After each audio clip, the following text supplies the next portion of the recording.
দুপুরের মধ্যে প্রধান বিচারপতি সহ সব বিচারপতিদের পদত্যাগের আলটিমেটাম দিয়েছেন কোটা সংস্কার আন্দোলনের অন্যতম সমন্বয়ক হাসনাত আব্দুল্লাহ। সকালে এই দাবিতে হাইকোর্ট ঘেরাও করেন শিক্ষার্থীরা। তাদের দাবি, আওয়ামী লীগ সরকারের দোসর হয়ে কাজ করেছেন প্রধান বিচারপতি ও অন্যান্য বিচারপতিরা, তাই তাদের আর বিচারকের আসনে থাকার অধিকার নেই।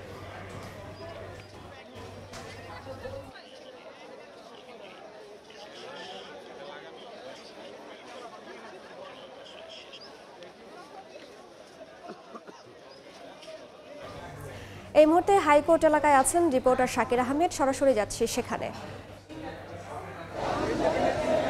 ছাত্র সমাজের যে গণ অভ্যুত্থান সেটির পরবর্তী সময়ে তারা কিন্তু রাষ্ট্র সংস্কারের দাবি করছেন। সেই ক্ষেত্রে তারা রাষ্ট্রের যে প্রধান তিনটি গুরুত্বপূর্ণ বিভাগ রয়েছে, আইন বিভাগ, পাশাপাশি নির্বাহী বিভাগ এবং বিচার বিভাগ, সবগুলোকে তারা ঢেলে সাজানোর জন্য বলছেন এবং তারা সেই অনুযায়ী তাদের পরিকল্পনা যেটি তারা ব্যক্ত করছেন। এবং তারা আজ সকাল থেকে কিন্তু বিচার বিভাগ অর্থাৎ এই আদালত প্রাঙ্গণে কিন্তু তারা এসেছেন। তারা বলছেন যে বিগত সরকার অর্থাৎ পদত্যাগকারী সরকার তাদের দলীয় বিচারপতিদের মাধ্যমে বিচার বিভাগকে কলুষিত করেছে। সুতরাং বিচার প্রক্রিয়ার জায়গাটিকে স্বচ্ছ করতে, সাধারণ মানুষের যে আস্থাহীনতা বিচার বিভাগের প্রতি সেটিকে ফিরিয়ে আনতে বিচারপতিদেরকে অপসারণ করা সহ বিচার বিভাগকে ঢেলে সাজাতে হবে, বিচার বিভাগকে সংস্কার করতে হবে।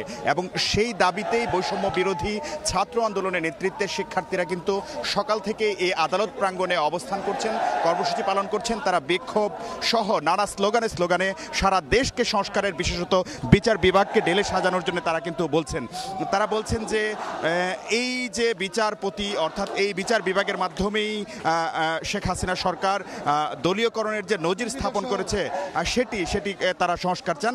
এবং তারা বলছেন যে আন্দোলন সংগ্রাম সহ শিক্ষার্থীদের প্রতিটি ন্যায্য দাবির প্রতিও কোর্টের পক্ষ থেকে যথাযথ সমর্থন আসেনি এমন অভিযোগও কিন্তু তারা করছেন। এবং তারা বলছেন যে দ্রুত বিচারপতি অর্থাৎ প্রধান বিচারপতি সহ যারা বিচারপতি রয়েছেন তারা যেন পদত্যাগ করেন, বিচার বিভাগকে যেন সরকার সংস্কার করে অর্থাৎ বিচারপতিদের পদত্যাগ সহ নানা ধরনের যে জটিলতা রয়েছে বা দলীয়করণের যে জায়গাগুলো রয়েছে সেই দলীয়করণের জায়গাগুলো থেকে যেন বিচার বিভাগকে মুক্ত করা হয়।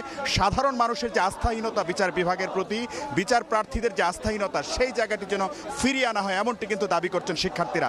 আমরা দেখতে পেয়েছি শিক্ষার্থীদের সঙ্গে সংহতি জানিয়েছে এই আইন অঙ্গনে থাকা আইনজীবীরাও। তারাও বলছেন শিক্ষার্থীদের সঙ্গে সুরের সুর মিলিয়ে যে সারা বাংলাদেশ সংস্কারের পাশাপাশি এই বিচার বিভাগকেও সংস্কার করতে হবে, ঢেলে সাজাতে হবে। এই ক্ষেত্রে যারা দলীয়করণের সঙ্গে যুক্ত তাদের দাবি অর্থাৎ বৈষম্য বিরোধী ছাত্র আন্দোলন অভিযোগ করছে যে এই বিচার বিভাগকে দলীয়করণের সঙ্গে বিচারপতিরা যুক্ত ছিলেন, তাদের মাধ্যমেই সরকার আসলে এটিকে প্রভাবিত করার চেষ্টা করেছে। সেই অভিযোগ থেকে তারা কিন্তু বলছেন বিচারপতিদেরকে দুপুর 1টার মধ্যে পদত্যাগ করতে হবে, পাশাপাশি বিচার বিভাগকে সংস্কার সহ সারা দেশের সংস্কারের মাধ্যমে রাষ্ট্রকে একটি নতুন রূপ দিতে চান, সেই দাবি কিন্তু তারা করছেন। সেজন্য যে কাজ শুরু করছে অন্তর্বর্তীকালীন সরকার, সেই সরকারের প্রতি তারা কিন্তু আহ্বান জানিয়েছেন। সব মিলিয়ে এখন শিক্ষার্থীরা বিক্ষোভ করছেন, আইনজীবীরা সেইগুলোর সঙ্গে সংহতি জানিয়েছেন এবং শিক্ষার্থীরা আলটিমেটাম বেঁধে দিয়েছেন দুপুর 1টার মধ্যে বিচারপতি, প্রধান বিচারপতি সহ অন্যান্য বিচারপতিদের পদত্যাগ করতে হবে। এই ছিল আমার কাছ থেকে আদালত প্রাঙ্গণ থেকে বৈষম্য বিরোধী ছাত্র আন্দোলনের বিচার ব্যবস্থার সংস্কারের যে কর্মসূচি তার সর্বশেষ।